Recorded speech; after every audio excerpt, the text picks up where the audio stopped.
¿Alguna vez nos hemos parado a pensar quiénes somos realmente? En un mundo como el de hoy, tan lleno de ruido, de medios, de masas, responder a esa pregunta se vuelve cada vez más complicado. Es como si nuestra identidad personal se fuera diluyendo.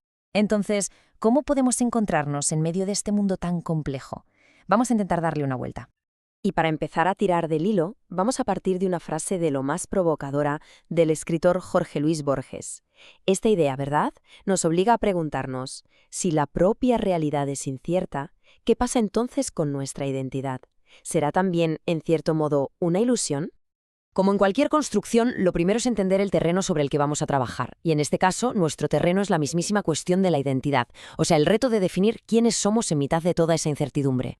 Es que vivimos como envueltos en una especie de niebla constante, ¿no? El ruido de las masas, de los medios, dificulta mucho ver con claridad quiénes somos de verdad. El diálogo con nuestro entorno se vuelve confuso, y claro, con él también nuestra propia identidad. Y bueno, para encontrar una brújula en medio de esta niebla, vamos a recurrir a un pensador clave, el filósofo español José Ortega y Gasset. Él nos dejó una herramienta que a mí me parece fascinante para entender la relación entre una persona y su mundo. Y esto nos lleva directamente al corazón de su pensamiento, a una de las frases probablemente más famosas de toda la filosofía en español. Yo soy yo y mi circunstancia, y si no la salvo a ella, no me salvo yo. A ver, ¿qué nos está diciendo Ortega con esto? Pues algo fundamental, que no existimos en el vacío, somos inseparables de nuestro entorno, y nuestra identidad está totalmente ligada a lo que nos rodea. Por eso tenemos una tarea activa, salvar esa circunstancia, o sea, comprenderla, aceptarla y sobre todo darle un sentido. Es curioso porque si nos vamos al origen de la palabra circunstancia, viene del latín circunstare, que significa literalmente estar rodeado. Pensemos por un momento en todo lo que conforma nuestro círculo vital, el lugar donde nacimos, la época que nos ha tocado, la cultura que respiramos, la gente con la que compartimos el camino. Todo eso es nuestra circunstancia. Claro, aquí está el quid de la cuestión. ¿Qué significa exactamente salvar la circunstancia? ¿Cómo se hace eso? La respuesta a esta pregunta podría ser, fíjate, la clave de nuestra misión en la vida. Para darle una vuelta a esta idea, Ortega nos propone una metáfora potentísima. Nos invita a dejar de ver nuestra circunstancia como un mapa, algo plano, estático, y a empezar a verla como lo que es en realidad, un territorio dinámico y lleno de vida. Pensemos un momento en la diferencia, que es enorme. Un límite es como un muro que nos encierra, que nos corta el paso.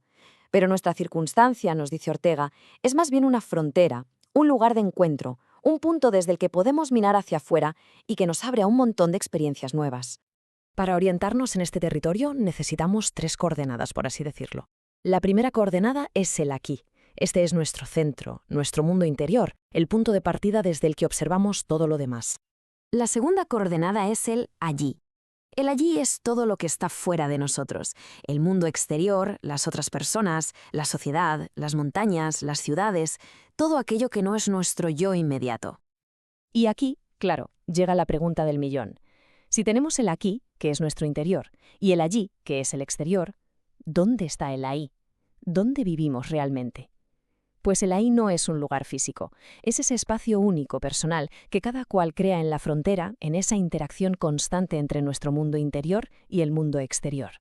Es, en definitiva, nuestro lugar en el mundo. Y ojo que este territorio, esta circunstancia de circunstancias, no es nada abstracto, ¿eh? Está hecho de elementos muy concretos: el idioma que hablamos, la historia que hemos heredado, la geografía que pisamos, las costumbres que seguimos y, lo que es fundamental, las personas que nos rodean. Y ese último punto, el de la gente, es absolutamente crucial, porque nuestro territorio no es un paisaje vacío, para nada, está habitado, y descubrir quiénes somos no es una búsqueda que se haga en solitario. Es una relación de ida y vuelta, una co-creación. El territorio nos da unas coordenadas, un aquí y un allí, para empezar, pero a la vez somos nosotros quienes le damos sentido a ese territorio.